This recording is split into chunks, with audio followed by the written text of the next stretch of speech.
Cutting present Chito. Chito Yabani Abanyuma. Cutting present Chito. Chito Yabani Abanyuma.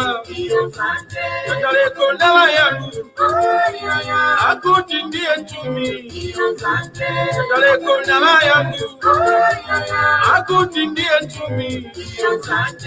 Kapita kuchechi. Apusana munabako. Kapita kuchechi. Apusana munabako. Kolesa parevao. Sinifuna chibelechi. Kolesa parevao. Sinifuna chibelechi. Sanje zote tiwe. Ile pona mauzu. Sanje zote tiwe. Ile pona mauzu.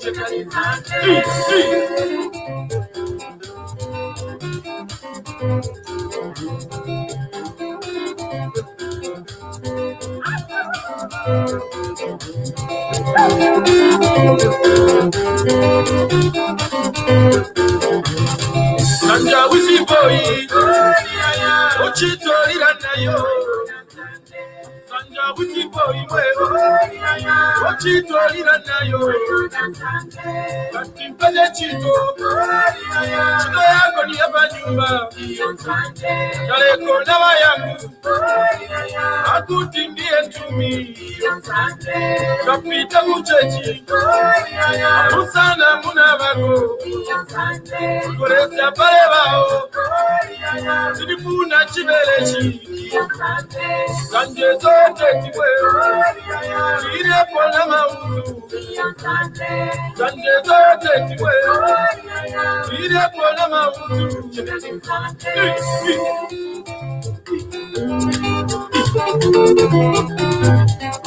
Chipanda disco.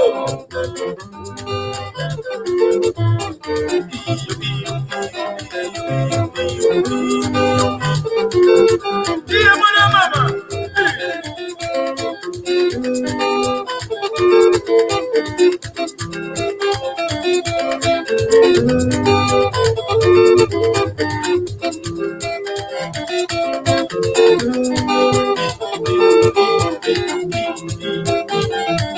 Agapario, ikani nasi. Ulani jajete. Ike mkusana we. Soka ni mweo shati ni yongo mkusana we.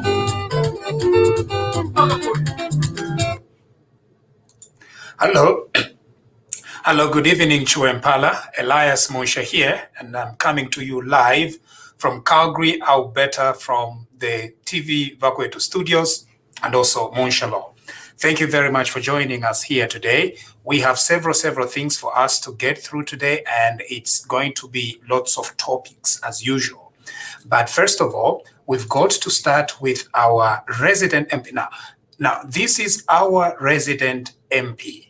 And so we are very excited that you would be coming onto our show to give us updates and to check on us, and we check on him as well to find out how Parliament is doing. And so we are very privileged. We have Honorable Hon Mabeta.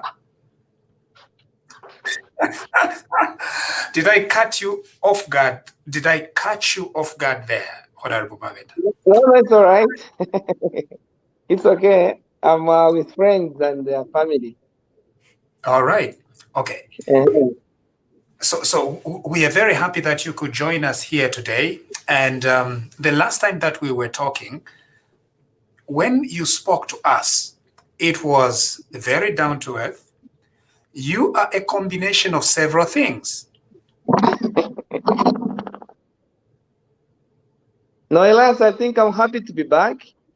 I enjoyed the conversation. I think it was a well-structured interview. I think it was wide, but at the end of the day, it got us where we wanted to be. I think we had to establish, to create a base, some form of background, some form of base, so that as we start now building brick by brick, we all understand where we're coming from.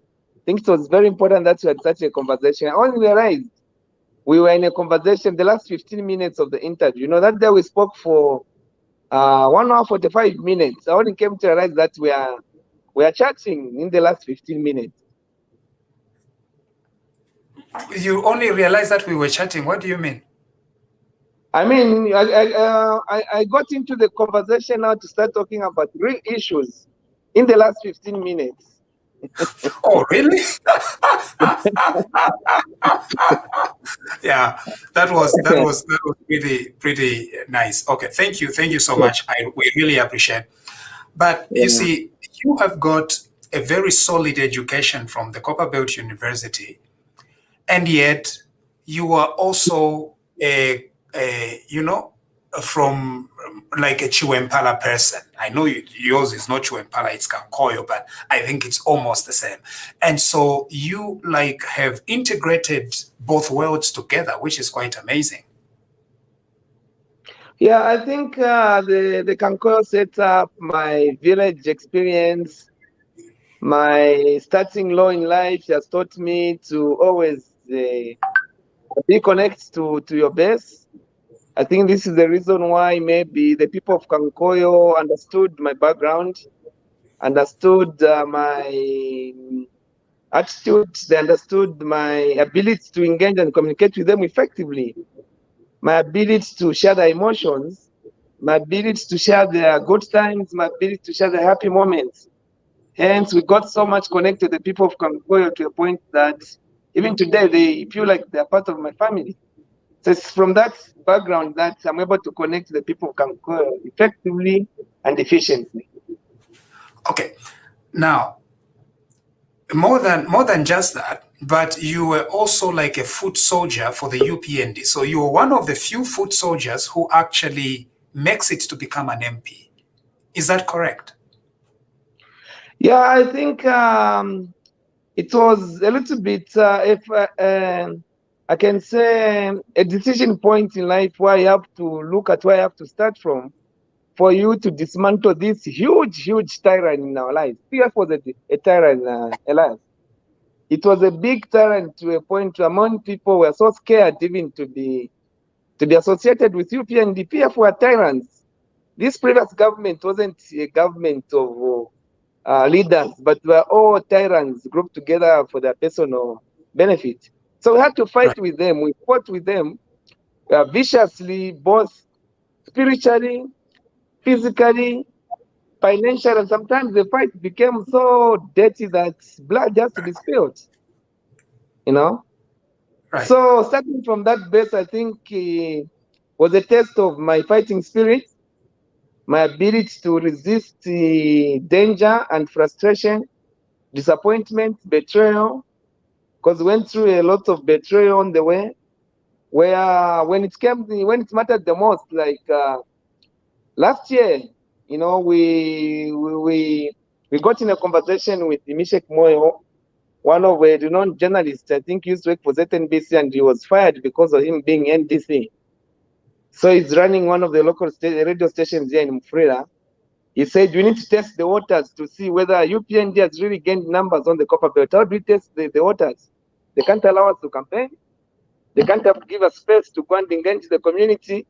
They're going to test the waters by provoking them. Let's bring HH on radio, hit them and see how they're going to respond. And when we hit them, they couldn't respond because they had to hit them pants down. And that sent like a wave which made people start believing. Honorable Mabeta, did you say pants down? Yes. Okay. Yes, Yeah. please. Yeah, so that's ability to take a risk to say this is a tyrant. PF well organized, they've got cadres all over, they're well organized, they've got the resources, they can easily put people together. We beat them at the radio station, and you know, we made sure that that event was captured, it went viral, and it gave the people of Zambia a bit of hope to say maybe Copper Belt, UPND is strong on the Copper Belt. I think that's was the beginning of the end of PF on the Copper Belt. That radio station occurrence gave people hope to say no, but PF pakti kumufurira kuba bapume.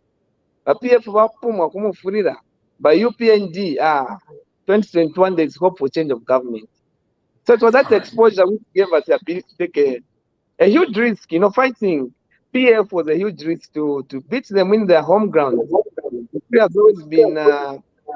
Remember that their second seat here in Mufulira, PF when it was formed in 2001, they won their first by-elections here in Mufulira. So beating PF in their own bedroom, where they had the second seat, it was a huge achievement, I think, on our part. So it's Now, not bad. it wasn't just Yeah. a beating, but they were beaten pants down. Yes. There's comfort for their lives. Okay. Now, Honorable Mabeta, you've agreed that you're going to be our resident MP and you will be giving us periodic updates every Monday. And so thank you for agreeing. And so you are MP not only for Kankoyo, Honorable Mabeta, you are now MP for TV Bakwetu as well.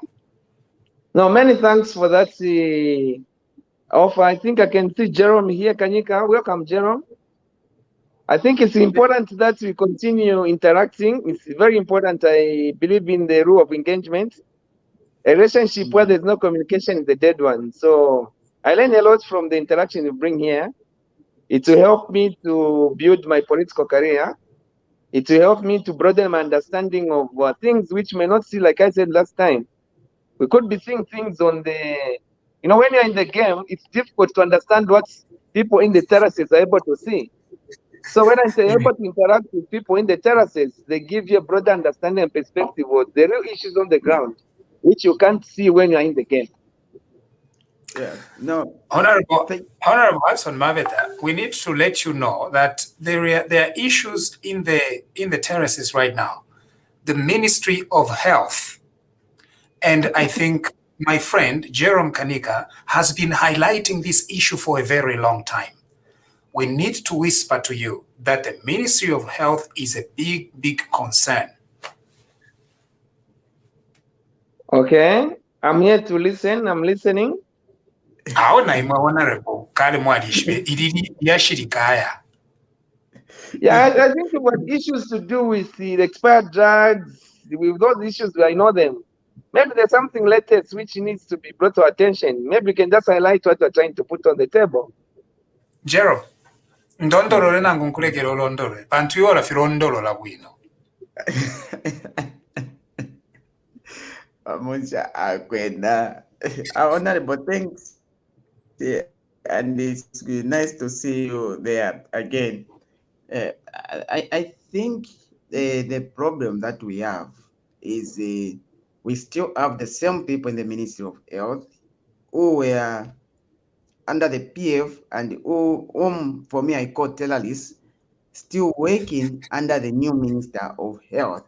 That's the challenge that we have. And from what I'm seeing, they have now started embarrassing the Minister of Health by letting her issuing or saying statements that are against what we campaigned against. You see, we campaigned about the issue of one, making sure that there was no nepotism and all that in the civil service, and we saw most of our members as UPND being victimized, transferred, demoted, and all that. But these people are at the Ministry of Health headquarters. They give a statement to the minister for her to read and say that all the bad seeds who are on transfers and demotion, they should do not step closer the Ministry of Health. I think that statement is not in support with our members who sacrificed everything they had to sacrifice to see that the president wins the elections. Then the other thing that we have seen is we saw the coming in of the condoms, which you yourself, Honorable, you also campaigned that this government doesn't mean well and they supplied fake condoms to the Zambian people. But we saw the minister being given statistics for 2020 and 2010 and 2016. Then they say that in 2010, the HIV was 70, prevalence was about 76,000. In 2016, HIV has drastically reduced it to 44,000. But look, we are in 2020. We are in 2021. Who does that? Only someone who's planning to cover up what they are trying to do. And when we check again, we had issues of the vaccine coming in. And from all of a sudden, you discover that people are being instructed to destroy the evidence against the earth moving company. So all these people are still with the PF blood, and they are trying to cover up and embarrass our new minister and our minister of health, in terms of for her look like she doesn't know what she's doing. Well, she's very much acquainted with the minister of health, but she's just alone there, and you cannot work alone in a ministry like Ministry of Health. Yeah, I think there's been some progress. There was the call by the public to, and one of the people who championed the call to start replacing permanent secretaries and other civil servants. You felt we are not part of the new Dawn government. Was this team here, Bakwetu TV Bakwetu. That message, I think, was received, and the action, appropriate action, had been started. I mean, has started to take place. I'm sure it's a process. We are doing things according to procedure and the right processes. We need to be a bit more patient. I'm sure we also the embarrassment which came from the Minister of Information when she was just given a press statement to be read there and then without having gone through, which was very sad by someone of such caliber to be given such an embarrassing moment. So I think those are one of the things the ministers themselves they need to ensure that it doesn't happen to anyone else, because once bitten, twice shy. You cannot trust. You cannot go to bed with a viper. You cannot go to bed with a python. Eventually, to consume you. So I think people working in these ministries, especially the ministers, they need to be extra careful. Number one.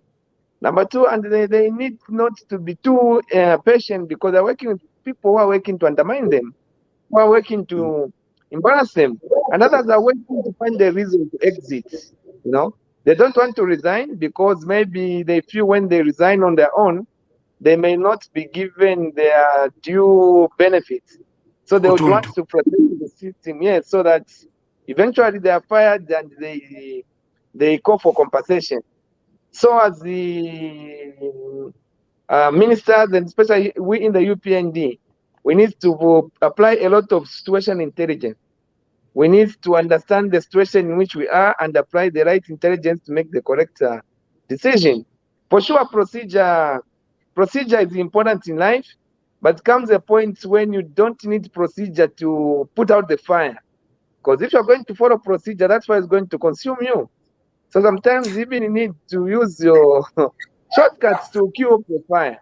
So it's a matter of when do you follow procedure to the latter, and when do you need to use shortcuts to put out the fire to protect yourself. So it's up to them to make those situation intelligence decisions.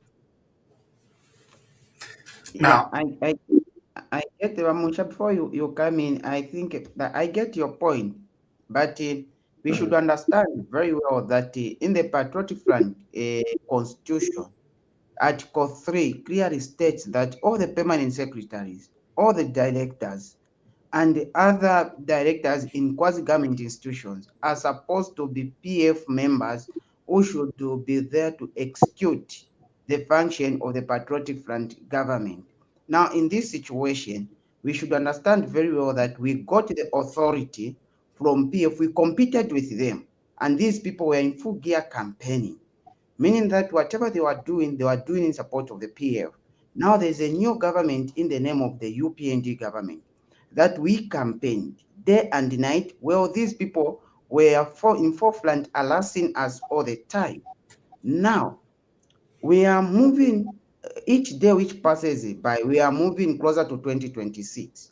And the people's or the public perception is we need to work diligently and quicker to provide employment, to provide a conducive business environment, and to provide other necessities that are needed for the members of the public. Now we still have these people in these offices. How are we going to have the level playing field in terms of business if we still have PF controlling us, our system? The only people we have who have changed are only the ministers. The remaining are still the same PF people. I think that's why we are having a big problem, and well, people are expecting us to deliver with in a shortest period of time. People want to see something start moving. So this is the challenge which is there. I've heard about this anyway, like of better terms, nonsensical words people are using to say no compensation and all that. I think that's nonsensical. We cannot tell like that how many people and how many directors were fired under the PF administration, and how much money did we spend in paying those people. We see what we need is we need people who understand the UPND manifesto and who are going to execute the manifesto for the UPND for the benefit of every Zambian. How do we entrust someone who was executing 60 days ago a PF manifesto and campaigning for the PF to execute the UPND manifesto which you are campaigning against? That is something unacceptable. And this need to be settled, or this need to be sorted out as soon as possible, or else we will continue having our ministers being embarrassed and people start losing confidence in the new government of the UPND. As we have seen very well, and as we have all heard about currently, people don't have confidence in the Ministry of Health. Why they don't have confidence? It's not about the system, no, it's about the individuals who are there, apart from the Minister for Health. All of them, the people consider them to be part of a terrorist group, the people who kill the members of the public. How do Yeah. you expect the people now to gain confidence in the Ministry of Health? Yeah. Yesterday, there were some statistics that came from WHO about African countries that have reached 10% of their population to be vaccinated. Zambia was not among those countries. Why is that? Because the people have lost confidence in whatever comes with the Ministry of Health because of the individuals who are still holding on to those offices. I think just to Jerome, I think Honorable Hon Mabeta has gotten the message. We need Yeah, sure. Yeah. we need to move on. I think he's gotten the No, message. yeah, it's loud, and I think there's some movements. We saw certain individuals who were purely cadres, people like Malupenga, Chandakawe, those who went for photo. But I can bet with you, Jerome, I've interacted with few other civil servants, permanent secretaries. There, we have a lot of professional civil servants in some of these ministries, especially the permanent secretary for Ministry of Water and Energy. Had an engagement with him. I think I enjoyed the conversation we had. He was so professional. He rose through the ranks. He was recommended by the civil society, the civil servant society. I did my background check about him, and I realized could be one of the few professionals we have, but I'm not here to recommend or to protect anyone. Not everyone in the civil servant came through the back door, which others could have come because they were writing good articles about Michael Sata. They wrote so many bad things about UPND being a bankstand party, and they found themselves to be permanent secretary in the midst of information. The others who've earned their position through the right processes. So not everyone should be branded to be bad just because in those positions. But I hear you. I think I totally agree with you. That's why I say we need to apply a lot of situational intelligence. Again, you shouldn't lose the cream. If you have got good seeds, let's support that seed so that it can grow for the benefit of this country. Honorable Hon Mabeta, I think your point is very clear. And you know exactly which people we are targeting here. We are not targeting the good people. Yeah. Obwafya tukwete the Ministry of Health. Okay. Obwafya tukwete the Ministry of Health. So to refer attention, Yonsama attention, the egos. The president told us that we are the egos, so we are watching very, very closely at Ministry of Health. We need something. Okay. Yeah. Now, from your perspective as our resident MP, what do you have on your plate this week? I think I just want to, first of all, continue thanking the people of Zambia, more especially such platforms are giving us to continue engaging with you. It's so important that we continue updating and engaging each other and learning how maybe the UPND government is going to do things differently, because we're coming from 10 years of lawlessness, disorder, no procedure, Saga. selfishness, thuggery, and the brutality, no respect for the rule of law, no respect for access to information. You know, we almost shut down the internet by the cyber laws just to ensure that Zambians don't have access to information. So it will take a bit of time to really appreciate how things are being done for the benefit of everyone, because we're going back into a system which is orderly. And order sometimes is too slow, you know. When you want to do things to follow procedure, you become a bit slow, and it ends up looking like you don't know what you're doing. When someone is doing things to follow procedure, you start losing patience, because once the result, a voter is an employer. Employers are interested in the results, not how you get those results. So you as the voters might be impatient, because what you want are results, not how we are going to do how we are going to get things done.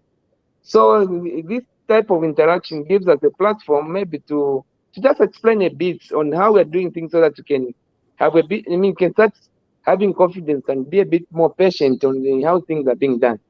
So this, for me, provides a platform. Like, I've got your submission. Tomorrow I walk in the same room with the Honorable Minister of Health. I'm sure I'm going to have an official conversation with her. I'm going to have an official conversation with her and just highlight her. Maybe she's not seeing things the way I seeing them. So this platform, for me, I value it because it's a feedback. Or I can say it's a learning. It's like a session for me to learn things. Sometimes I would want to, I'll come out to defend the party, but inside, I'm appreciating your point so that I can go and pass the message as it's needed. Yes, and we don't want you to feel that's the point. Jerome, Yeah. have you heard what Honorable Hon Mabeta is very sharp. That's what I like about him. Yeah. If you see, because he's savvy, he's both intellectually savvy and another savvy. I don't know how I can call that savviness. How do we call it? So intellectually savvy, but also street smart. That's the word I'm looking for. Street smart. And so that is a good thing. So keep it up, Honorable. No, many thanks. And street smart, because we need street smart people. And like you say, that applying situational situational situational intelligence.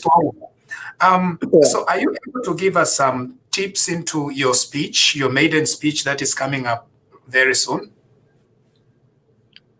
Yeah, I think basically we gave the PF opportunity. We dangled the carrots. They rushed to Parliament to give them their speech, wanted to understand the direction they want to take. We've heard them. Their speeches has been like organized, being written by one person. They keep on talking about that massacre. I mean, the loss of life, which we all regret in Sorezi. There's the man who lost his life on the voting day, where they keep on crying about UPND being violent. Although the case is still in court, they have rushed to conclude to say that man was murdered by UPND cadres in Sorezi on the voting day. So we will take our time also to remind them how many people have died. The list of so many Zambians who died under their leadership, and no one has been arrested in that case. So I think the PF want to come out like they are victims of this election. They keep on complaining of this election being unfair, how this election was not working for them. So we'll remind them to show them how brutal they were, how much they punished us, especially we who took up the mantle to challenge them on the Copper Belt. The Copper Belt was a very hot province. I'm sure you saw how they never allowed the president to be here. President Ed Galungu was often here to block President Hakainde Hichilema. In fact, in Mufulira, President Church was never allowed to come. He never campaigned here. Even the Vice President Mtarana Mlango never came to Mufulira. So keep on reminding them to say there shouldn't be victims. They are the one who orchestrated the bad system, which the Zambians fought against. I think we also take the opportunity to thank the people of Zambia, more especially the people of Kankoyo, who voted so much against the hate speech, the tribal politics. The PF wanted to split this country over. We'll take this opportunity even to thank the Cherabos. You know, my election was highly funded by the Cherabos. The reason I'm here today, I came to address the Cherabos because we had issues of them putting pressure, started routing on Friday to put pressure on the government to give them the Black Mountain. Other towns like Kitwe, Chingola, Luancha, the Black Mountains were given to the youths of those towns. But our youth here in Mufria have never been given a chance to have access to the Black Mountain. So they started rioting. So I rushed to come and have a meeting with them. So I would definitely thank them for having taken personal to ensure that the Kankoyo seat is delivered in the right hand. Those guys, they worked tirelessly, they worked day and night. They ensured that they funded our election. They made their own campaign teams and groups to ensure that Kankoyo Central, where most of them are, went to UPND. So 80% of our votes came from them. So we hold them with high esteem. So I think we'll focus more on even the development. I think we need to bring to Kankoyo to make Kankoyo a better place. Kankoyo is a place where we choose means a lot of sorrow and sadness because of high poverty levels, like I said last time. The people in Kankoyo are so poor by Musha. None of them, 60-70% unemployed. Families live on less than 5 kwacha a day. They wake up in the morning, the only money they can have access to is maybe 5 kwacha. So that gives me a lot of pain to see the suffering in our people. So we're trying to the government what we think needs to be done to give them an opportunity to have maybe just live above the break-even point where they can have 3 decent meals, access to water, access to medication, and access to basic education to give them to just give them life where we can all sit down and say at least we left a difference. So it will be a short speech, but it will be well packed to meet the aspiration of those who want to frustrate the government, the PF, and those who are looking for hope after the demise, the untimely death of the might PF, the once might PF government. Now, you've mentioned something about Jeroboams. Now, we are Yeah, going to find a different terminology for them. yeah. I think there is already a new term that is used to describe, are they called small-scale miners? Are they called businessmen? What terminology do we use? They are small scale miners. Basically, they are small scale miners who are mining, who conduct mining operations in an organized, in its organized way. So now we are organizing them so that they can start mining as an organized group. That's the discussion we had today with them. Okay. Now, you should see that the announcement from the Minister of Mines was misunderstood widely, and my people in Chingola, in Chiwempala, are angry and very concerned.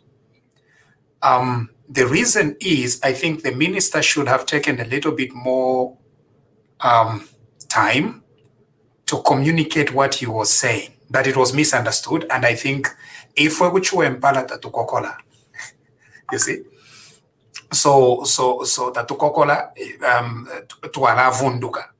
So before tatulavunduka, the best thing is, I think the Minister of Mines is your colleague, talk to him, clean this thing up as soon as possible, because you can't just say, Imwe, Mwema miners, small scale miners, you not becoming Chapwa to Aisala. I think the wisest thing to do about Jeroboams, about small scale miners, is to go and sit down with them and find solutions together. That's a better way. And I'm speaking on behalf of the people of Chingola and Chiwempala right now. Vamusha, let me come in before the Honorable comes in first. There. Yeah, because if the Honorable talks, it will be very difficult for me to say against what he's going to say, us being from the same political party. So, so no wonder I need first maybe to say so that if I may say something, he may control there, and then not me controlling him. That's insubordination. No.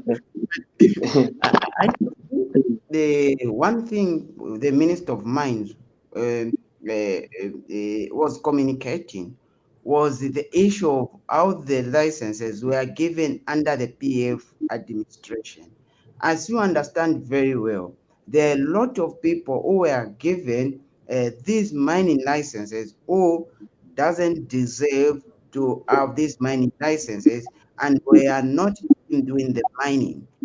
And most of the people who were perceived to be supporters or sympathizers of UPND were nowhere near allowed or being given these licenses. So there were a lot of some disadvantage in the way the mining licenses were given. Now to start on a fresh point, no wonder the minister mentioned and said to say all the mining licenses are now need to be like a cancelled. But besides that, there is an engagement that is happening so that we bring normality in the way the mines have been done. Like the Honorable has mentioned, the small scale miners are miners who have been doing mining in a disorganized way. But now, how can we start having the mining in a well organized way? It's first to start with what makes people to mine. It's a license. So let's revoke the licenses.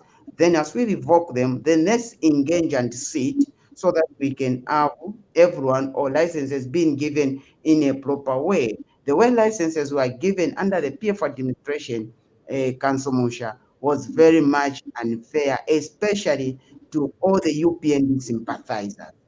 Anyway, let me leave it to the Honorable. Yeah, I totally agree with you, Jerome. I think that's correct. In addition to what you've said, the previous mining licenses were in fact owned by members of parliament. The beneficiaries in those communities, if you look at Kitwe, you find the same families, the same few families or few group, some families, brother, cousins, are the people who are managing the site. Then the MPs were very heavily involved. The MPs became the owners of the dam sites. When you go to Chingola is a little bit disorganized, but when you go deep, you find that the people who benefited much from those are the people who are even involved in gassing. They use those resources to fund illegalities in our country. So from the conversation I had today with the small scale miners, one thing I liked, and I think something which really got my attention today was their willingness to pay a fee in a community account. You know, constituencies have got CDF account. So then they said, no, as part of our commitment to this business, we are committed to put maybe 5%, 10%, or 15%, whatever percentage are going to agree on every income and deposit it in a community account. We want that money to be used for community projects like painting a clinic, for community projects like putting up a borehole and running water at a police cell, a police station. We want to work on communities like capital. In case of we have a woman, we have a mother in the market who want to expand their business. They're looking for access to cheap capital. They can use this fund to be part of the community capital instead of just taking everything. So when you engage these people, you come to realize to say they even have better ideas on how things can be done than what we think. We are coming with theories, we are coming with illusions, then they've got action. So they gave us that opportunity to say, wow, just from these projects we're talking about, small scale mining, there are a group of people who are willing to supplement the government on the need to increase funding towards community projects. And I got that because for me, being a community worker, in all my businesses, you've allocated 5-10% of our profit towards community projects. So when you find young men, these are 20, 21, 22-year-old boys talking about having access to a community fund, they get part of the community fund and deposit in the community account. We are looking at a situation where Mamusha, we want to see the CDF account to be the richest account in every constituency. A CDF account is a community account. The money there is meant for community-related projects. So if you're going to have businesses or entrepreneurs who are going to put that account as part of their business, we will see now won't even be waiting for the government to fund CDF to do community projects.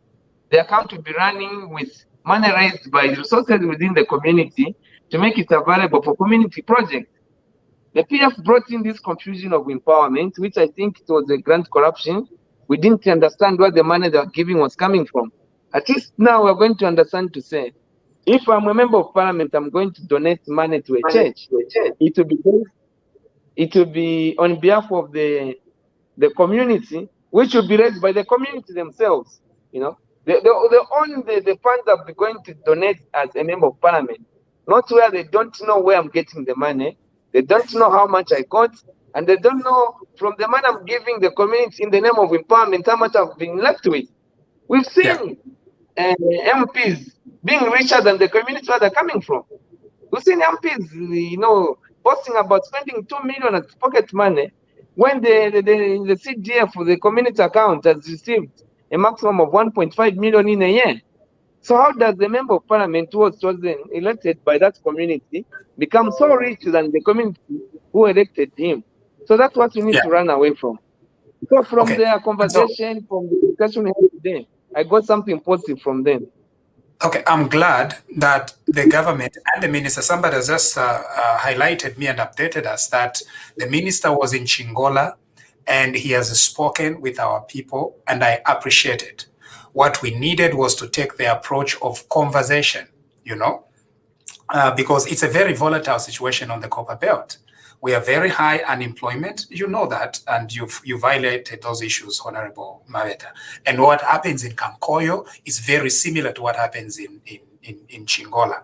You see, the issue with Chingola was, for a very long time, we were divided into two, okay, maybe three, right? Okay, four.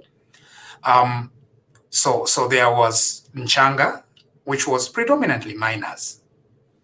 Yeah. Then there was Chiwempala, which is our area, which was, you know, workers. And then we had the center, which is like, you know, both government workers and the center, Kutaun. Yeah. And then we have Chingola Rural, Kufipuya, and everyone else. Now, in the past decade, iria demarcation reached evaporate because Ambakumai it's now under Chingola Fionse Fimofin. And so high unemployment rates, the coming in of jerables and things like that. And so with that situation, you can't just go in and say, "Twa banning if now I am a license also to suspend." What is needed is, first of all, to have a conversation, because abantu barachita misunderstand. And that is the biggest danger that we are facing, right? Because maybe the minister meant to say one thing and it was perceived to be different. And Abena Chiwempala were okuvunduka, almost. And these are mostly supporters of the UPND. So the people in Chiwempala are supporters of the UPND. And just like they did a great job in Kankoyo, they also did a very similar job in Chingola. And so that is why we are advocating for a little bit of, like you said it, situational intelligence. Yeah.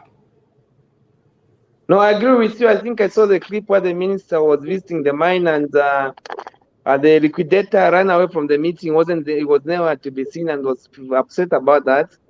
I'm told tomorrow he'll be here in Mufrira. I could have loved to join him, but I have to be in parliament, you know, my position. So I'm sure it's going to also tackle that issue, because on the copper belt, Vamusha, there's no copper belt without the small scale miners. It's the next best alternative to job creation. Small scale miners are part of the economy on the copper belt. When things are working for them within the community, you know, there's enough cash flow, there's enough spending power.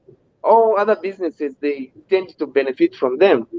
So as UPND, I think we are trying to move away from them being disorganized into an organized group so that the government can benefit, the community can benefit, even the supply of goods and services to the same group, because these people, they eat, you know, kitumbua, ndolo, you know, simple things. A mother who's just got a small capital can go and buy sweet potatoes, fry, and sell to them. They'll come and pay to her after when they come back. So the economy on the copper belt can never be separated from this group. But what we need is equity, fairness and organizations in them. It's true. Now, Honorable, I'm just being reminded that the liquidator for KCM ran away from the meeting in Angola today. Now, that gentleman is a criminal. We've been telling you that Milingolungu is a criminal. Now, I don't know, because Nomana Tampokufurwa, Bantu people are saying he ran away. He ran away because Milingolungu is a criminal. He's not a small criminal. Milingolungu is a big criminal. Is one of the biggest criminals that our country has ever seen. I've said it. It's okay. Kutanchitasu. Milingolungu is a, in fact, dictionary yakweni criminal Milingolungu. Being a lawyer, I want to ama criminals bakuteka enfine. Milingolungu a criminal. Esa tuteka enfine. The way they liquidated KCM, they liquidated it because they wanted to steal from KCM. That's what we've been telling our people in Chingona. Miringolungu, esa to take criminal Miringolungu, esa to take infine. Bamusha, now the way you have mentioned and described Miringolungu is still serving under the UPND government. Is still the liquidator and is still getting paid as a liquidator for KCM under our government, for sure, for sure. This is what is now upsetting the people. And this is what the people are complaining about, that we are taking time to act as UPND. And as a result, these people are hiding the evidence. And at the end of the day, we'll discover that we have no evidence against whatever thing that we say against them. So what is needed is to have these people aside, then we can investigate them and continue with Miringolungu. Yes, Miringolungu is richer than Zambia. That's the unfortunate part. How can a person be richer than Zambia? How can he be accountable for all the money that they were selling the case, all the copper they were mining and selling to other people? It's another thing that we need to see from him, but he's still serving under our government, which is something unacceptable, if I say so. All right. Now, Honorable, I know that you have a long drive tomorrow and you're addressing Parliament. We've got to let you go. Did you have any concluding remarks? You'll be back again on Monday and you'll be giving us updates on how things are going, because you are our MP. You are the resident MP for TV Bakwetu. No, I'm so glad, humbled that I'll be featuring here more. This gives me now a responsibility to read and learn more, because when I hear serious business, I'm talking to lawyers, I'm talking to Jeremy, who just want to see people pushed out. For them, so I need to come and explain. I think I'll be the minister this week of health and minister of mines to engage them and then help me understand what's the bottleneck on cleaning the system, so that I can give you an answer which is going to make sense to you. Is it because maybe the board appoints those people, or maybe the board is supposed to be appointed by permanent secretary, supposed to be appointed by the minister? So I need to understand a lot of procedures on how things are done, so that I come up with an answer. What will be the risk of the president who doesn't appoint a liquidator, firing a liquidator, while the board still running, while we've got the permanent secretary in the system? So there's a bit of understanding and research I'm going to do to ensure that come next week, Monday, I come with answers, not dodging your questions. Otherwise, I'll end up being useless to you. I'm sure you're looking for answers, and those answers, I'll bring them. I promise you on Monday, I'm going to engage the Minister of Health and the Minister of Mines to give you just the answers to some of the questions which you need. But I strongly believe to say we are in the right space. We are a bit slow as UPNT, yes. Even me, I feel that pressure. There are certain things, you work in an office, you want to complain to an officer why they have allowed criminal activities to continue growing in Kankoyo. The officer doesn't look interested, maybe he's even allowing such criminal activities so that those criminals can bring down the UPND. But I have no right to accuse someone and point at them to say, you're doing this deliberately to allow these riots so that UPND can be seen as a failed government, because I don't understand how they got there. So there's a lot of understanding which we need to do. The All worst right. mistake which we may do is to become an example of exactly what PF was doing, the lawlessness they are promoting in another form. Doing the right thing sometimes may hurt, but it will get to the right result. So let's be a little bit more patient. I know it's hurting. You're getting hurt because you wanted this change to bring the desired result. The results are not yet on the table. We are working around it. I thank you for giving this opportunity. Please let's continue engaging. Tomorrow, I think it will be the time when I'll feel like I'm now in parliament because I can't debate at the moment. I can't contribute because I haven't given my maiden speech. So if I'm given an opportunity to give my maiden speech, I'm going to see me bringing these issues right there in parliament. I won't even need to question them on the side. I'll bring them for your benefit. I want to have an opportunity to your question being pushed to a minister. At the moment, I can't say anything in parliament because I haven't given my maiden speech. I appreciate the opportunity. Good evening. Thank you. Thank you very much, Honorable. We'll see you again on Monday. Many thanks. Yeah. And good night. Thank you. Good night. Now, Yakakana. Advocate Malisa. Advocate Malisa, where are you? Evening. I'm somewhere in central Zambia, at a place called Kasanka National Park, if you've heard about it.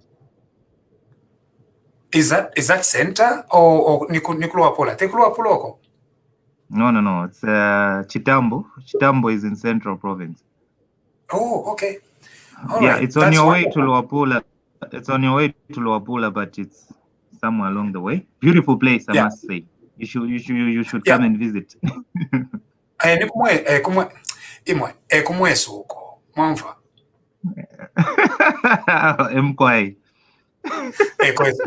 No, but Advocate Malisa, we've missed you because we've had a lot of issues and questions to deal with regarding 65 million kwacha.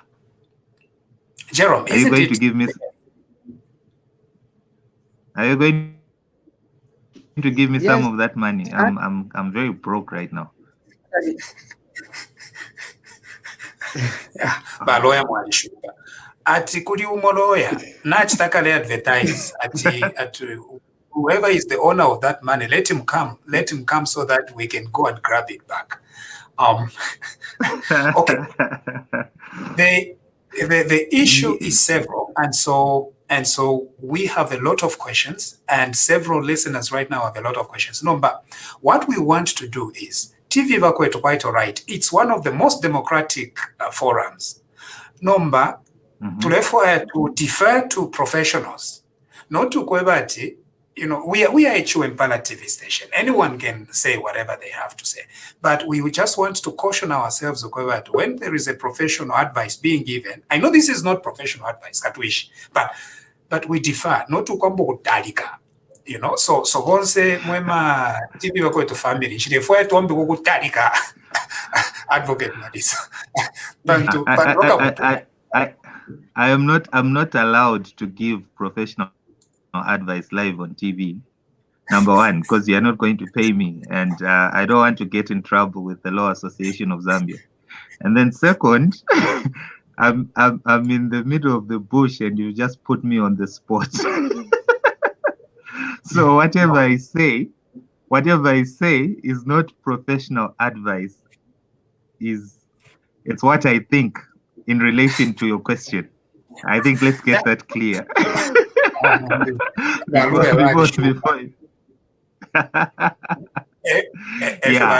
Yeah. Okay. So we've got several of our TV Vakwetu family. They're going to join in, but I want to first of all paint a picture, and then I'll leave you to fill in the blanks. Okay. Please. Currently, now the actual names of pieces of legislation I'm not going to tell because I think you are in a better position for you to pick out the actual legislation, but I'll paint the general picture. The structure that is it, I remember. The structure of the fight against corruption, particularly financial crimes. Okay. Yes. Let me first of all, Ndondo Ravena Chwempala, and then Advocate Malisa Malaisa. In our system of Please government, go ahead.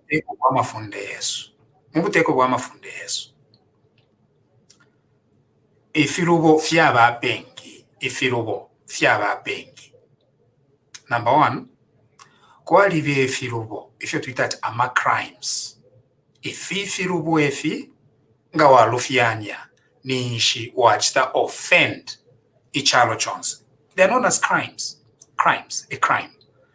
Elo banishment, ngachakutira wapanga a crime. Iringi ni jere, baya kukaka.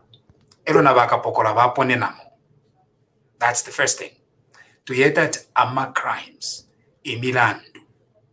Elo kwa liba na shimbi imilandu ishobeta ati ama civil crimes. Civil crimes. Kwa liba milandu na shimbi ishobeta ati civil.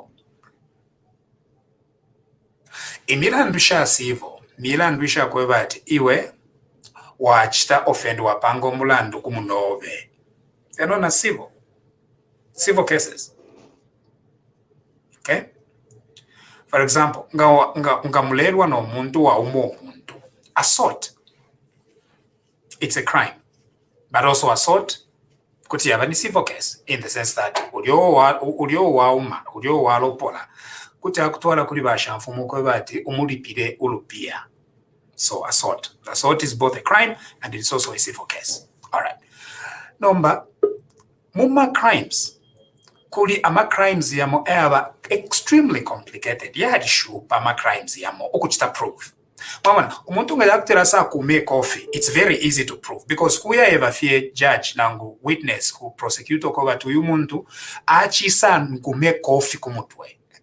It's very easy to prove. Tafia shupa. Elo nomba kwa bana witness uwa mwene koko wale umuntu I coffee. It's very easy to prove. Na judge achita convict pa kukaka. Nga waya mkupuma abantu. Ukuyibana ko kwine ngara kutira ni nkwata olupia muri olupio. Elo muntu aisaiza asaiba. Elo napenda po. It's very easy. Ukukaka omuntu ati nangu muntu mwasanga na sensenta fridge. Kabwalala amingirira asensenta fridge. It's very easy. Limo mama. Because kuya ndafati na limu mwene ali ingira mungandero waiba. Nomba kwa hadi bama crimes yamo aya shupe pesha amana okuchita prove. But that financial related crimes. Yadi shupa mulandu wakweva ati they involve papers. Mama. Nani wachita deposit impia mubanki, wachita withdraw ni nani, impia shaenda shani from one bank account to another. Sometimes fila moneka kwa fiali ba easy, but fiali ba extremely complicated. Na ngumu ine walu pia ni nani. Inenga wampera 1 million na yamu kuchita deposit at the bank of shani huko. It's dimbinde chitira deposit umuntu umbi. So ngamwaya konkat muleko nka paper trail. It's very difficult. Bantu tamuishive uachintu moko batinchite deposit. So those are financial related crimes. They're now becoming extremely difficult because if into fidi very complicated. Now to make it easy to stop corruption. Government yesu yalipanga amafunde. Ayakobati chabangu kila kwa ukuchita shani, ukuchita stop corruption. So, ayama funde ya kwebate, instead ya kwebate muaya through the criminal procedure. Ya kwebate muaya ikato mundoro muamu kaka. Hii procedure ya bako nomba ya kwebate muaya muakonkela ichuma, echo muaikata. Tamuiketo muntu iyo, muaikata ichuma chako. Mwaikata olupia lwakwe, mwaikata ifikulu efyo yakula, mwaikata emyotoka, mwaikata efyonza. Elo chite mwafika telo mwamwe bati, umwine wa ifi echiteshani, ese nomba muku chiteshani, muku ese palwalala pako bati, alondoro refyo afikwete. Alright? So 2 processes. Criminal procedure, yakubati mwaikata omuntu wa ibire. The other procedure yakubati, it's not a civil forfeiture. Yakubati, government ngayasange fintu ifyakoba they reasonably suspect ukoba umuntu ayibirefye stolen kuti bafipoka elo ba chita publicize ukoba if itwapoka ngoli umwine olwekita claim ati mwine waife vyonsa kiteshani asokoloke nga tasokolweke ninshubuteeko bwalapoka efi kitike with the 65 million efi akitike nakuli 48 houses so 48 houses taba kitire concentrate pa kusanga omwine pantu kusanga omwine wa 48 houses it's a little complicated now ndemona fwebengi tumona kona kani it's easy kusanga omwine wa 48 houses it's not easy it's not easy mwamanate so number if it's difficult kusanga omwine wa 48 houses kuti mwestation kupoka mwapokolola fyaba fyabuteko that's what happened neine 65 million efe chalaba bapokolola fyaba fyabuteko omwine nga jakutira alamonekera ukwisa mukufipoka anyway that in a general sense is amafunde yabira yabomba bafyobuteko bunga to fight corruption. Now Advocate Malisa. Yes, Advocate Malisa. So now nachafo afokupanga a general picture tukubata abantu bachite benefit from I know it's a little more complicated than I have explained. 65 billion in real money, 65 billion kwacha in a house. What is your opinion? Okay. Like I said, this is my opinion. I think that's a lot of money. It's a lot of money anywhere in the world, and I really didn't know that in this country we have people with such kind of money in cash. It's kind of shocking, really, to be honest. It's very shocking. I still can't believe it. 65 million. I don't know what I could do with such kind of money. Having all of it in my house. Okay. So the police have now gotten it. Yeah. Under what law do you think they got it? Whew. Yeah, that's a tricky one. I think there's been a lot of debate on social media on whether the police acted legally or not. Okay. I would say I'm not sure.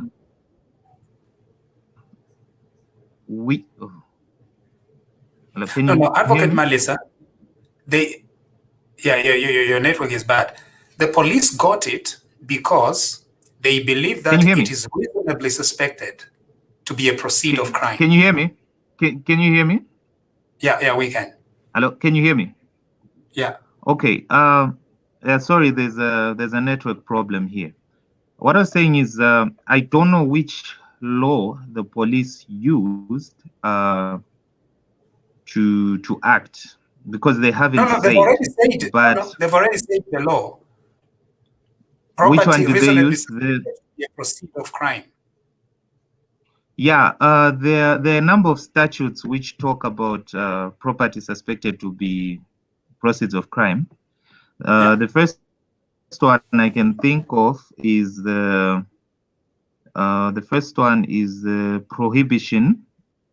prohibition of money laundering act. That's the first one I can think of.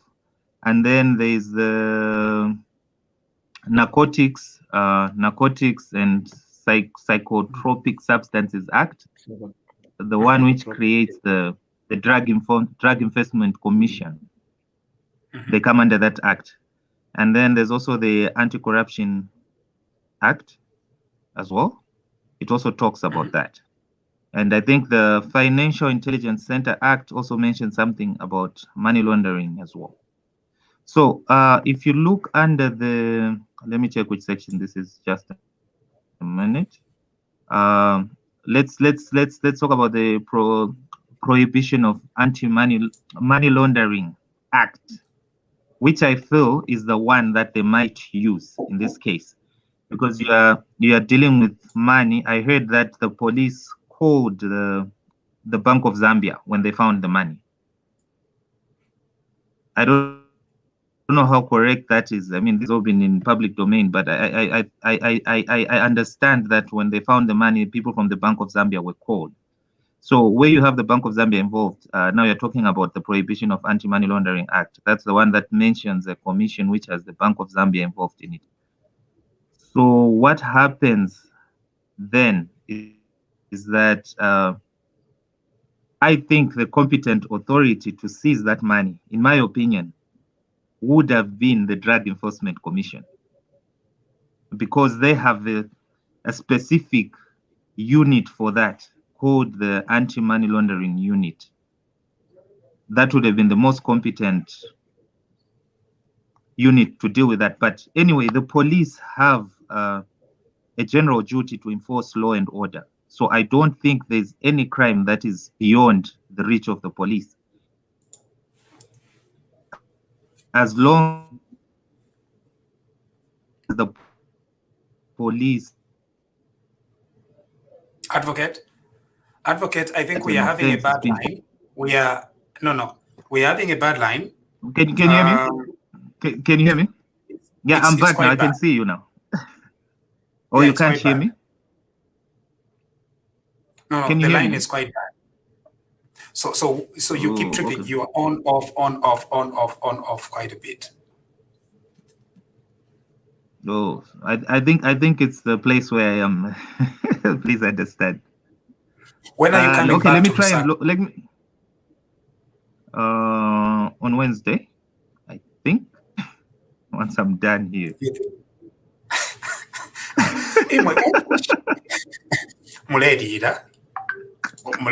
I think there's a lot happening. Too many cases, you know. It's that time of the year. Okay, let me do this. Let me try and log in with my phone. If it's still bad, then we'll have to leave this for another day. All right. There's a question here. I don't agree with your position on 48 houses. How is it difficult to find the owner of those houses? Now, when professionals tell you something, please, alamwebekala chalo kutekanyako ngale mwakutikisha bwino bwino. If yakula chitafiye mumwera, that is not how it works. When I say that it's difficult to find the owner of the 48 houses, it's because ama crimes they are extremely complicated. These mafias are difficult to find. If you don't even just blame it at its prosecutors that lose cases. No. You need a lot of funding. You need a lot of time. These are not straightforward matters. The reason is the standard to prove any criminal allegation in our court of law is beyond a reasonable doubt. It's a very high standard. So, tekuya fimukuikato omuntu ati pantuyu ali ewa alipire daka boy nangwe ewa alipire wa lepenta therefore mwine. That is not how it works. It is extremely complicated. So when all these investigating wings tell you we can't find the person, it's not because tapali abantu obo baletunganya kutumwako atabo muletunganya, but for you to raise the evidence to a level of beyond reasonable doubt, it is tough. We need to begin appreciating that. Very important. So now, if you have to invest so much resources on investigating the owner, and you have this alternative of seizing the property using the civil seizure procedure, common sense. Instead of investing, ama investigators nendalama na fuel na paper na internet na jan fionsefio into finding this owner, you use a simpler procedure. You seize the property. That is what our government did, and it was right to do that.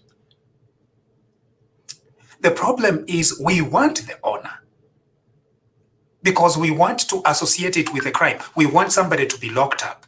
But to lock up mafias is expensive. It has been expensive all over the world. It's not easy because our criminal law requires tekutunganya fyo omuntu mwatunganya baikata no. So some people are saying at pusho already pira amalight ni nani already pirenshi nga ulio already pira ngasa kwa bafya tiyo mkwaina already pira fyo kwa alifyo omuntu wale ntuma samwe atikadipire.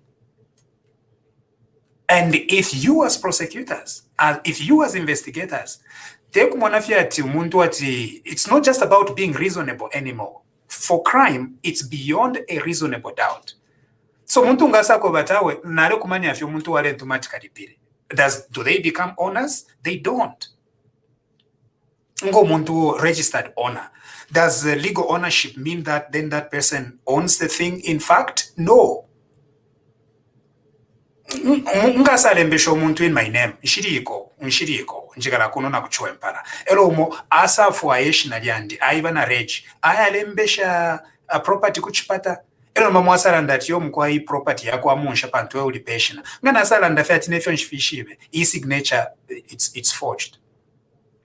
That is why the best way to deal with these matters is to use the civil forfeiture procedure. It's less complicated. Kusanga fye chikulu wa mwaikata. Ero nomba mwachita publish. Mwatuwala na ku high court. Atumu ineesa imone. Monekere. Taba monekela. Of 48 houses. Niba ngabo tuwa mfuatu yumwine. Taba monekela. Atukuliba mwaba monekele nomba nato mfuatu. Baresta withdraw case. That is how you are going to fight corruption in Zambia, for example. Into building, seize all these things, seize all the assets. I think that is the focus of the UPND government on seizure. I think that's what I'm getting from the president. Seizure of stolen property. You prioritize that. You only prosecute where you are extremely sure. For seizure.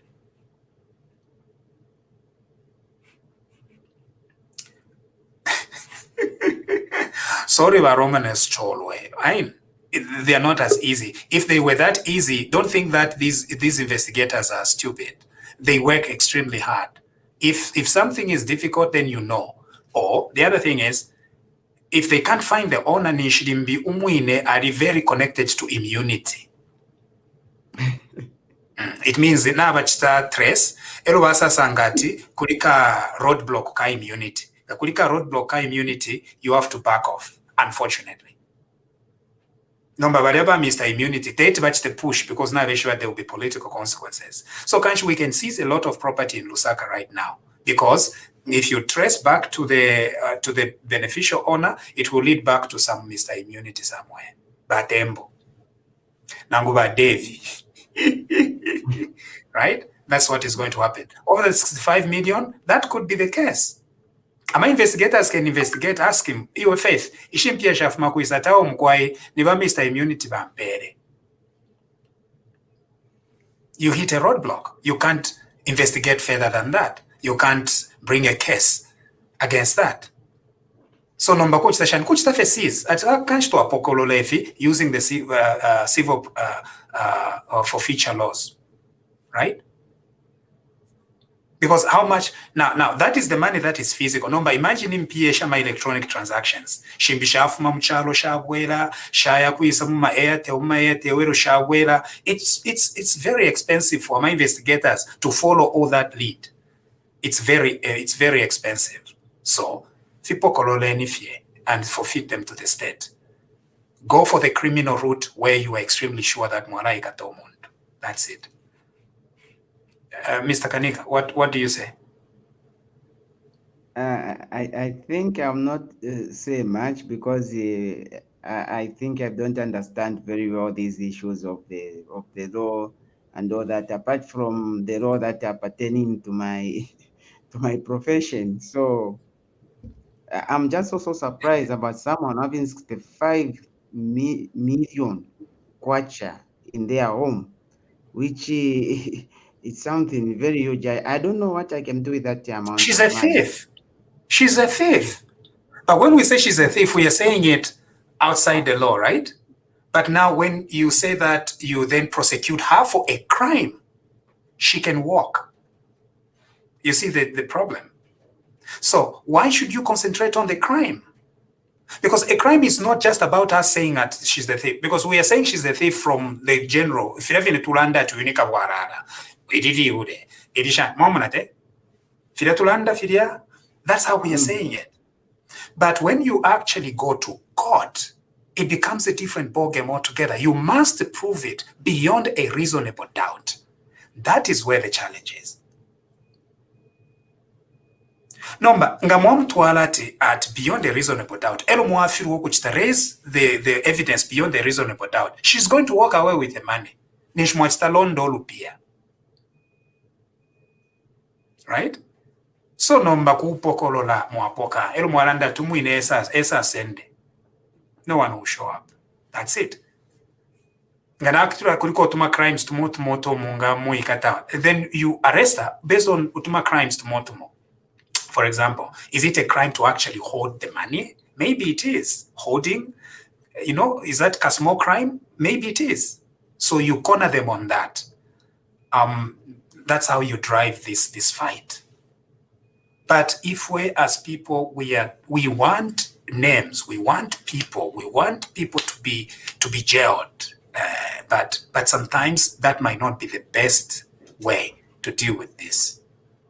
So nomba balenda twamunsha kuikata udipo. It's very easy. Ngala kutira kabwambe atukuikata udipo. It's okay. But criminal law tefyo ibombe efyo. Because nga mwazambe pesha tishina pantu epolidi. Ine kukana fyo we mwam ati ni wewe iwe. Church nation epolidi as a legal owner. But I'm not shifishive. Limbi qualify abayingishe mu computer ku Ministry of Lands shishive. That's it. So you fail to convict a person for a crime. And we have all these things every day. How many cases have failed to take off in the magistrate court? We wonder it's because magistrates are just corrupt. No, it's because it's extremely difficult. Elonga waleta monama lawyers. I'm a criminal law lawyers. Pantu in criminal law, like any midondoreleko, leakage, free advice. Now it's ka criminal law panono. But I don't do it anymore because it's a waste of time for me. Okay, in criminal law, you don't concentrate on the actual things. Imomulechita concentrate on the bigger picture. In criminal law, you concentrate on smaller pictures. So instead of the substantive crime, you go to the procedure. How did they investigate this matter? How did they form what is known as suspicion? That is very important. That is where you win a criminal case. It's not on the substantive criminal. No. Oyukapokola waire ingira muri uyu mungana muri inganda aingire shani. Who gave the tip? Ni nani walandire? Ni nani wasosele? Ero after basosa bachitirenshi bakapokola. Idio bapokere report. Shebalia kuli magistrate abapela warrant. Gatabapele warrant. Nishta abapele warrant. Bushen ma politicians vale. Busheni pressure. Busheni if you haga inde hichile malandire. Busheni if that is how you win. In criminal cases. And so in order for a country to be helped, you get limited resources. Kuya pokolo la fiefin tumwa poka ero mwalanda tumwinese chap iliayena na standard of proof ilabako reduced. It's not beyond a reasonable doubt, it's on a balance of probabilities. That's a better way to do it. Fiaba fia chalo. So that now if you are a criminal, you think twice and you are therefore deterred from doing corruption. Because now we should to kukuntanshi. If you think you poka. The other danger that we are facing with the debate right now among lawyers is is property afforded constitutional rights? You see, in Mwanjikata, I have a right under the Constitution, which is known as innocent until proven guilty. That's a very powerful thing. And the Constitution must treat me fairly. I'm innocent. Innocent. But these constitutional rights do not accrue to property. Property, the Bill of Rights is not about property. So, property because property constitutional rights under the Bill of Rights. So which one is the easiest thing to do? Kuya towards property. Kafi pokeni. Abene. Baka say, tukamone. If you abene bakafuma. That's it. Jerome, sorry. Wamurora tushoba turifkwako. Do you still think that turifkwako?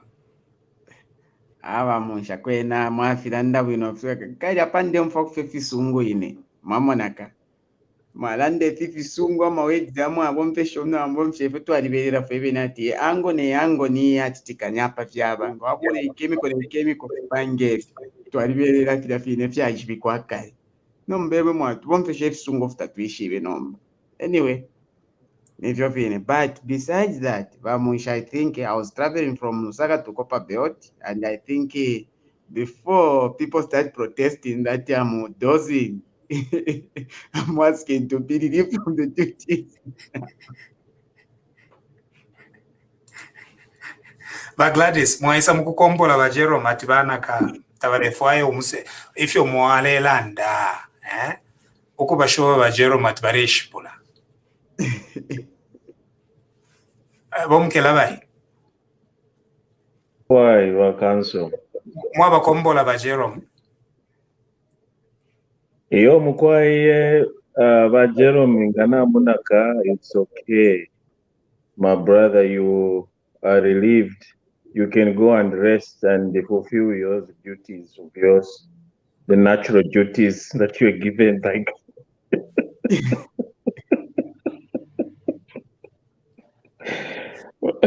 Imweba mukela bai. Nish mwaberevya. How ndela ndafite ine natural duty mdara. It's embedded in us. Okay, good night, Jerome. I'll also be excusing myself, but thank you. Conversation. Thank you. All the best. Now, it's been quite an interesting discussion. What do you think? It is, Wakanso. It is, and there are a lot of even in your clarification, there are some issues that you are raising that are very, very important and questionable at the same time. But they are very, very important. That as a country we need to have such kind of alternatives. If at all we can't go that route, we spoke about it, and which is okay. But on the other hand, it's like tuleva memengela, tuleva memengela. We can't even arrest them. Look at the way they were busy slapping frivolous charges on our people. Avena muchereka aggravated robbery when someone is just busy walking or rather campaigning. When Akainde Vapera treason. And did we see Dagainde suing them? Because those were criminal matters. Actually, it's treason. It's even punishable by, is it by death or something like that? Or life imprisonment. So why should we feel so sorry? And we know, why should we have the fear that, okay, because it's going to be so expensive, and let's just get their property, which is a very good idea. So Nairobi is into a long now, even if 1 month or even if that's the super post imprisonment, it doesn't matter for as long as twalibabika mu kifungo. Muno muzambe twalikwataka tumamitu twalanda ngawaya mu prison ngawaya mu njema awe ni shichapwa ukawekela mu futi, niweka walala. The public opinion, people start looking at you. Nama records, they will never serve in serious position because they have criminal records, even though they were released. So in Ndemonakwati, Ioma charges, yes, we can have that plan B, but at the same time, I want to seek a immunity, immunity machilanda twakachita revoke, twakafunya, twakabika kumbali. So twabaleta wama guys awale for kulave peshati 48 not wish but 48 hours 48 plots yo We know takwa bati inganda esa kumafia imata pali umwine. Iyo ine mwachilanda point palace iyo in that was the nail. You hit the nail on the head. Nika immunity. Eko valetina wonse valetina. So isentufunye. Why can't we do it? If we did it kuli Chiluba, we did it kuli banda. Why not? Even wakainde venenga twamfati bali lufyanya. Nako wene tukesa isa kundanshi mu future. Tukafunyeka immunity tufwe. You know, so we should have a good precedent so that at least every person that also would deter our presidential aspirants using immunity as a scapegoat that to refire isn't to slapping yama charges ngani treason them nga baba kita innocent bafu ama judges nabona abafulwa even though they are busy trying to bring justice, but now they can feel the heat. They know that these chaps, there's no shadow of doubt that they meant to destroy, they meant to get rid of, to get rich, and they had no moral compass. Tabakweto luse, au boro haimbo se whether bali amindoshi, mwalishwe ndoshi. So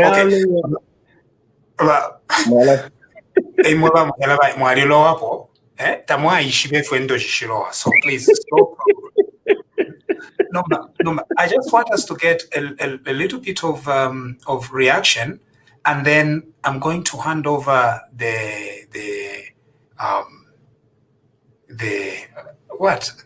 I'll hand over the chair to someone, but I just want to get a few, and then I'll be excusing myself so that we can continue with the discussion while I'm working in the background. Gladys, any reaction? Good evening, Bamunsha. Good evening, Bakwete family. Yes, Bamunsha. I'm also on the immunity stuff, just like we talked about yesterday, that it's difficult to remove the immunity from the former president. But I for one, like for the Ministry of Health, I would suggest instead of firing them, I think they also have to dance to their tunes. Demote, and why not giving them the lowest of the lowest, those who had the highest positions? We'll give them the lowest. Ukukola pa toilet, kuma city market kulia, na ku nankane na ku kushan, ku city market na kula ku bus stop washan, kulu intercity. And no kupapela kwento shabu office ordery. So that those people obobalech tanani kane abali ama bosses babo eba isa fira balanda timusalwa ali pesamba. They have nikolopa bafuide ba isa nikolopa ma toilet because they're actually more or less having blood on their fingers. Abantu ba pero wingi na raincoat aya tulika. Yo. Dr. Tommy. Yes, Tony. Good evening, colleagues, family. This is a very quick reaction. There will be a much longer discussion after I exit the moderation. Yes, I have a reaction specifically for you. On the 48 houses, I was trying to follow up on the civil forfeiture. This guy called Charles Loyana, who has come to claim the houses, and his counterpart, the Tanzanians who funded, they've sued the ACC to say the forfeiture was criminal because there's no law that stops a Zambian from being funded from outside. So I was like, I think the laws in Zambia are so porous. Probably that's why we have a lot of problems. How are we going to survive with this forfeiture, looking at this case study of 48 houses and the claim that is coming from? Yes. sorry, the 48 houses is done. It's over. That property belongs to the state. But the guys have come to claim. Yes, they've come too late. Yeah. No, the issue is in the High Court. It's not disposed.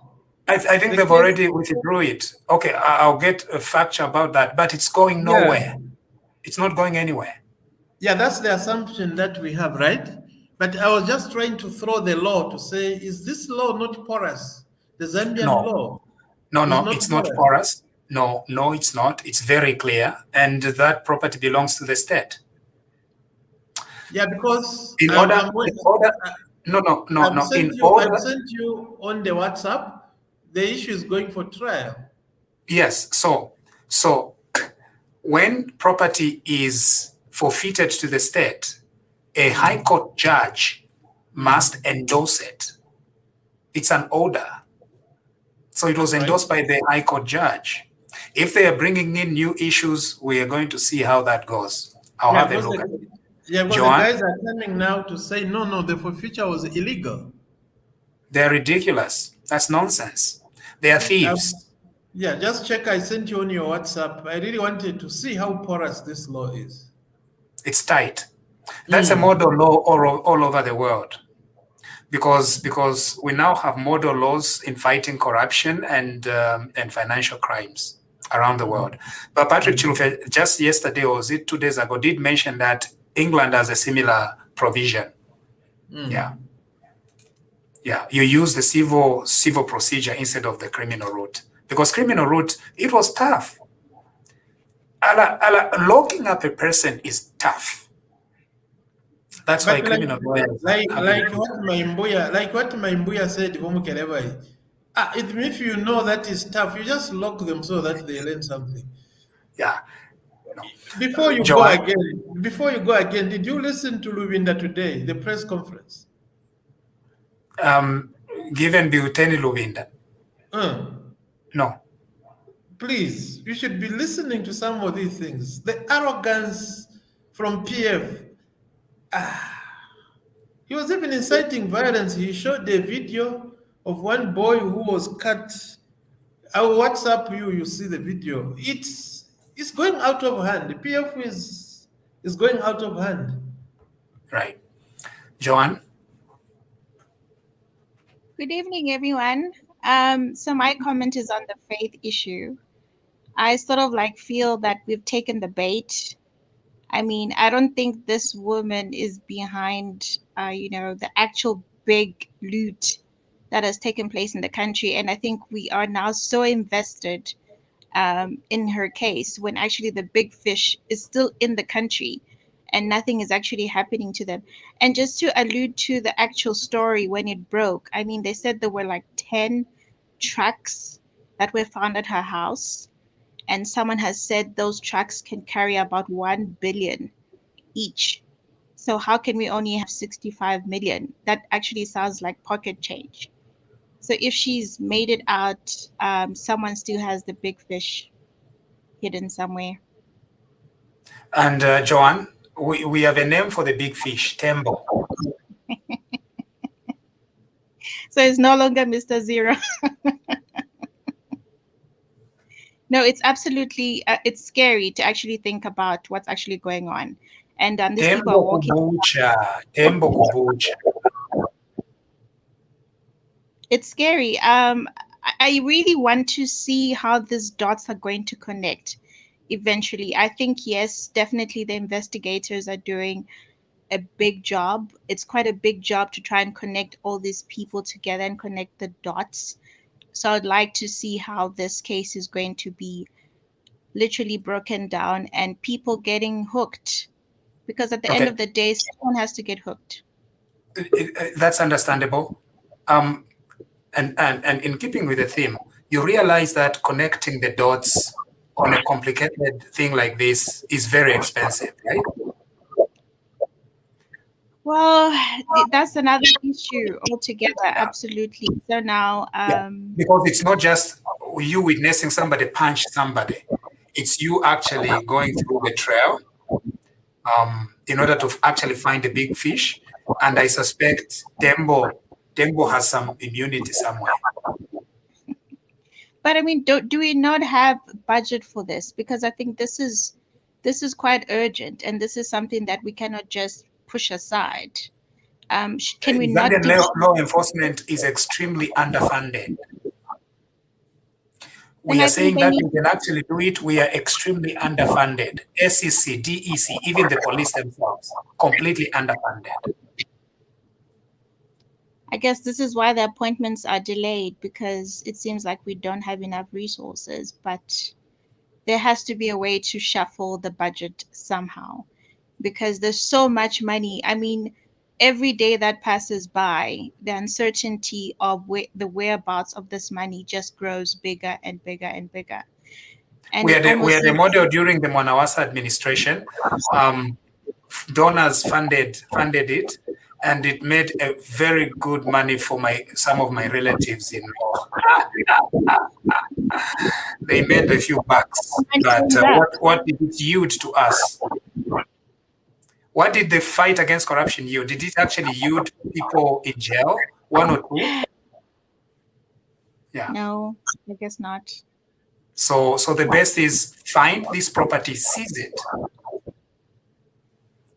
In fact, bareko kola n'okukola ino nshita kiri ekikulu around yali amaflats twawunfuwa Chimtengo akula all over. Just grab them back, because Chimtengo forest had grab so many properties around Lusaka. Just grab them back. That's it.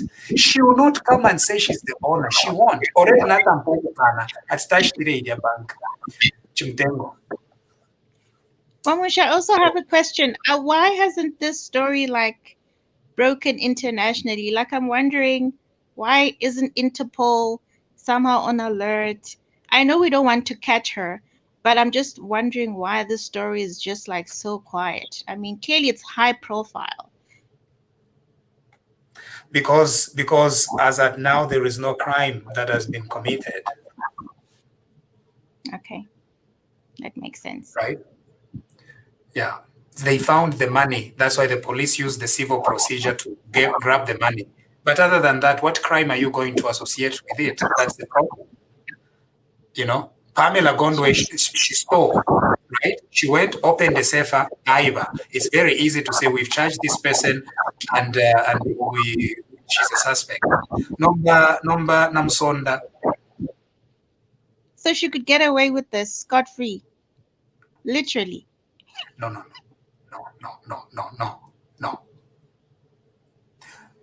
Beauty? Yes, please. I'm in work, Mamusha. I'm in work, but I can speak. Hello, can you hear me? Mkwai, I think the 1 minute we said we are now doing the discussion, so we will just close after everyone has spoken. Yes, Beauty? Well, sorry, Mamusha. I'm sorry. I didn't really follow as much. I'm sorry. I have no comment. Omle Bomba. Okay. Mkwai. Don Oscar.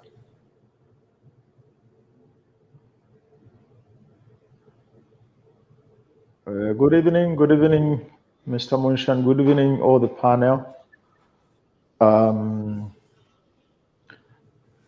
I was listening to the discussion, especially the scandal there about those millions. I was so curious, Mr. Munsha. When I come from Italy to enter into Zambia, they give us, by law, to carry with us only up to $9,999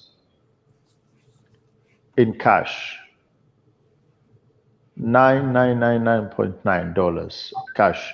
But now for us, more than that, I am requested to declare, even at the entrance in Zambia, I am requested to declare. Of course, it's the same thing even here in Europe to leave Italy. We are told I can carry with me only $10,000. More than that, I need to declare it with the competent authorities. Is there anything, any limit in Zambia concerning that cash, or there is nothing? No, I don't know. Dear viewers, please let us know whether when exiting Zambia, they ask how much cash you have. Does anyone know? I know in Canada, you can't exit with more than 10,000. I don't know. Yeah, also whether here. it's the same case. Yeah, okay. In England, I think it's 5,000. So let somebody from our viewers let us know whether there is a limit to how much cash you can actually take out of Zambia. Yeah, because I asked this question, Mr. Munsha, because I think for the lady to trace whether the funds are clear money, I think it will be very difficult. If it is the money coming from the banks, they can get that one. If it is the money coming, yes. This is not clear money. All right. This is stolen. I think we need to have clear consensus about that. This is not clean money. Okay. The only question we have is, what do we do about it? Do we invest resources into an elaborate investigation? And I think they are doing it, but it might be very elaborate, too expensive. Or we seize it using the civil procedure and ask her to show up and show that she's the owner. Yeah. And the public, what does the public want? I think the public wants her arrested and thrown in jail. But are we satisfied with seizing all this property all over? I think let's go ahead and seize it. Let's prosecute those cases where we are sure we are going to lock up someone. Now, I know Mkelabai wants to Mposa number hour. As a lawyer, I wouldn't advocate for that. Quite a few, but I'll be the last person to advocate to go to if Mposa and Mufifungo. Okay. The last thing, Mr. Munsha, I wanted to, if I can say a word on the protester in Kitwe, in front of that statue, the freedom statue. I don't know in Zambia as well at the moment. I think for a meanwhile I've been out of the country, but I don't know whether it is a criminal offense to tamper with a national monument. Yeah. Here you cannot allow. So I think it, of course, it wasn't right probably to arrest the way we got the information that the boy was arrested. But on my point, if the police arrested him, one of the cases that I can attribute to that gentleman is to tamper with the national monument. You cannot do so. You cannot do what he did to a Colosseum here in Italy. They will arrest you. Yeah. No questions about it. Yeah. I think also there in Canada, in the United States, on the statue of the freedom statue there, how can you go there with a poster and protesting? They will arrest you. They will arrest you, definitely. Yeah. So just on those, I wanted to comment. Thank you so much. But Patrick Chilufya. Yeah, thank you, Vamusha. Hello, friends. Hello, viewers. Yeah, Vamusha, I'll comment quickly on the three things. On the issue of, you mentioned about the issue of bringing cash into Zambia. Obviously, the UK, you can't bring more than £5,000 out of the UK. But I've noticed all the time I've traveled out of Zambia, nobody has asked me how much money I've got. And I've also noticed, I remember a friend of mine was traveling to Dubai when I was in Lusaka, and he had something like $50,000 cash, and he went through the airport, everything. So I was so surprised. That's a long time ago, about 10 years ago. So something needs to be done. You know, how much somebody can take out of the country, or else we're gonna have a situation whereby the kwacha is behaving, because people can just withdraw dollars anytime they want. There should be some law protecting our the dollars going out. Some sort of someone has just posted that actually Zambia does have a control as well. 5,000. Which means it's not followed. Yeah, no, it's not. Yeah, it's not followed. Yeah, so that's the first one. Then the second one is the 48 houses. As Bamusha, you mentioned, those houses have been grabbed because there's a procedure. You have to advertise in the newspaper, and then if nobody comes within a certain period of time, because I think it has to be in the government gazette, isn't it, Bamusha? And then you go to the judge. Whatever, it's a newspaper. You go to the judge. The judge signs.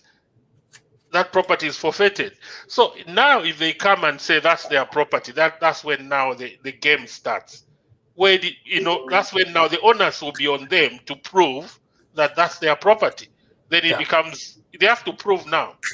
And then Bamusha, there should be a law which allows a foreigner, because in the UK, a foreigner cannot come into the UK and buy land just like that.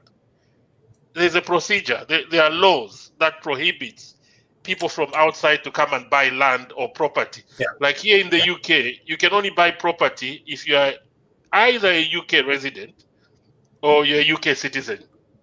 Right. So I don't know why Tanzanians could just come into Zambia. And did that money went through Bank of Zambia? Because that cash has to go through Bank of Zambia, since they don't have a bank account in Zambia. That's my question. And then on the question of faith, Bamusha, it's clear, that cash is suspicious. That cash is stolen. Why has faith gone into hiding? And then I also support you, Bamusha. The forfeiture procedure that the police used is the best. They've got the cash now. So if Faith had to come today, then it would be a different case now. Faith has to prove that that money is legally hers. Yeah.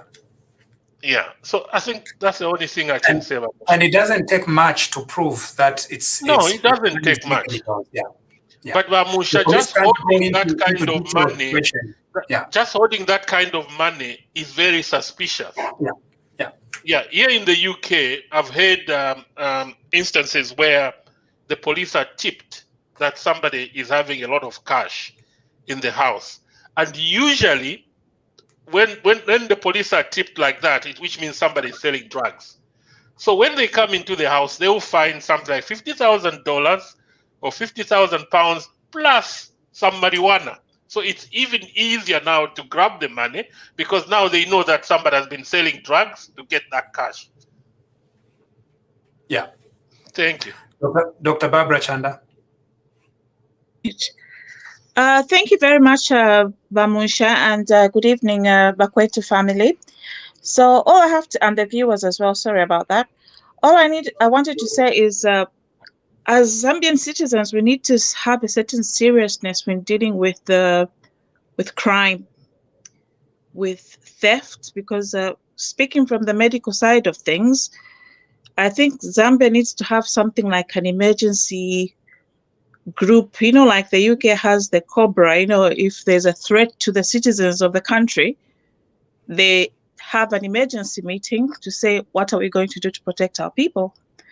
During the COVID, when COVID just started, the first thing they did is to call the COBRA, which is a meeting of everybody, the ministers, the people, who have decision-making in terms of these things, and say, how are we going to protect the UK citizens? Zambia needs to have something similar. The amount of money that is being wasted, that is going around in circles, is money that can protect people suffering from cancer. It's money that can be used to buy CT scans that we don't have. It's money that can be used to even just have simple things like where young people can go and have lessons on how to do their CVs, because we have a culture of laughing at our own people. Oh, these kids, they can't even write a CV. They can't write a CV because nobody is teaching them. They can't apply for jobs. You have brilliant people on paper, but they can't apply for jobs because nobody's teaching them. So we have to have a certain seriousness on this money is missing. We should have an emergency meeting on how are we going to deal with this crime. We need emergency lawyers, we need an emergency court, something that should come up to protect the Zambian people, because in essence, from where I'm standing, is terrorism. Stealing that kind of money is terrorism because they've potentially killed Zambian people. Yeah. Thank you. So we need something done. Thank you. Nyuma? Hi, everyone, Bakweto family and the viewers. Hope you're all fine. I've got just two things to say. I think as much as I followed what Bamusha you said over the freezing of the accounts and property that might have been stolen or something, I support it, and somehow I don't support it. I support it because it's the only way we can quickest way we can recover anyway. But I don't support it in a way that if we only be freezing the accounts and property and wait for the owners to come forward, you might freeze 48 houses, which I have built using under crime, but I'm hiding other 100 houses. And I might not even come back for the 48 houses. I don't even mind you freezing the 48 houses, but I'll have 200 houses somewhere in Zambia and outside the country. So I don't think that work well for investigations. I know there was a time when you say financial related crimes are very sophisticated, complicated and what, but I think we need to follow the money, and whoever is in line of the crime must be investigated, and so that we can catch the big fish.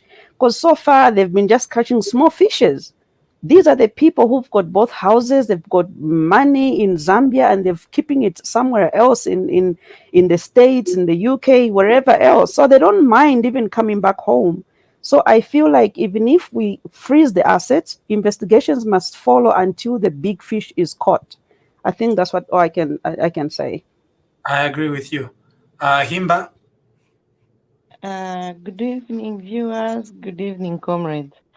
Bamunsha, nalatambira okwafika ilipsho mwachipsha bamukerebai. Natushe mwalimona pwendoshi, twalimona. Nife, imonika kwa faith msonda. Then, mjoto alimona po terrorist, twalimona na batwewa ba doctor, tiamonika kwa faith msonda, ni terrorist. So twalimona pwendoshi.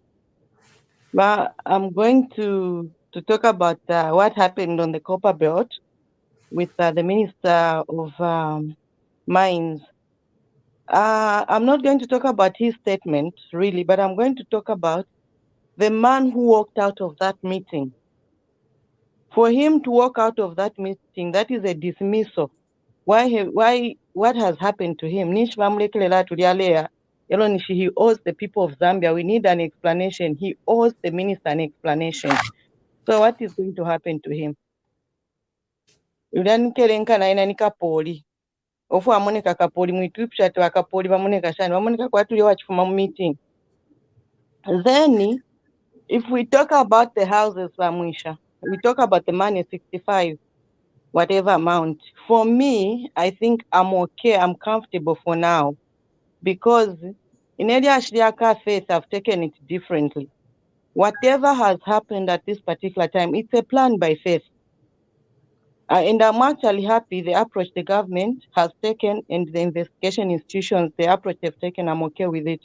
My thinking would be, if we're to learn at faith, Ali Shempia Abutuka, my thinking is this woman actually, probably somebody tipped her, Ilili Ashliampia, you're about to be caught. So afumia poshimbi, asha poshimbi, elo afuma country. And then she says, when I leave the country, I cross borders, please report this money. That's my thinking. Munch the report. Because honestly, Panotuli, the money you acquired, you worked for it. Vashi Kata. You can't be wherever she is, not coming to claim for that money. I would go rushing to Zambia, because looking at that money she left behind, she can do anything in the world. She can travel at any time she wants. So she should have been coming rushing to come and claim that money. So she didn't appear, she suna to know Zambia. And all those who are claiming at known there are a lot of ways they can approve or they can prove that that money is hers. Ngashaf mine ku bank, there are transactions. No, There's a way money comes out. There's a procedure. There's a process. Yeah. For me, I Yeah. feel this is a planned move. Yeah, Himba, I think there is an agreement here that that money is illegitimate. Everybody agrees, and Faith is probably guilty. The only question is guilty of what? That's the next step. And we all agree. Guilty of what? Yeah, at least now but and I'm happy about that. Guilty. Kumukwaila fyo mulandu, bamufwaile aba lawyers bafwaye omulandu whatever time but impia not poke. Okay, thank you. Thank you very much. Regarding Mposa Mabwe protest, yeah. So when you go and protest or touch city property, it's definitely an offense. And I'm glad that the New Dawn arrested him and released the gentleman within time. If it were fire, that whatever ndokuwata abantu tabakulabekata. Iso tuwarefu achakuwata mwaikato omuntu. Wangu mwamuchita process mwamuchita release. Yeah. If it's just walking through the streets, I think you can protest in the streets, and I think the New Dawn is going to allow us to do that. But if you're going to I'm a national monuments, if you're anyway, kundorana kwena kwa liwa national monument, so kutuwa ya mku kobeka uliana mayo, nishu refuaya, wa kundola. And so, I think protests are definitely welcome, and I commend the police action today in the sense that they arrested and released the person very quickly. There will be more protests. I commend this courage, and that's the New Dawn. This is now 1 hour 56 minutes. We've got to say bye, but we've got one announcement to make. We are bringing Mama Chikamoneka on Wednesday. Gladys.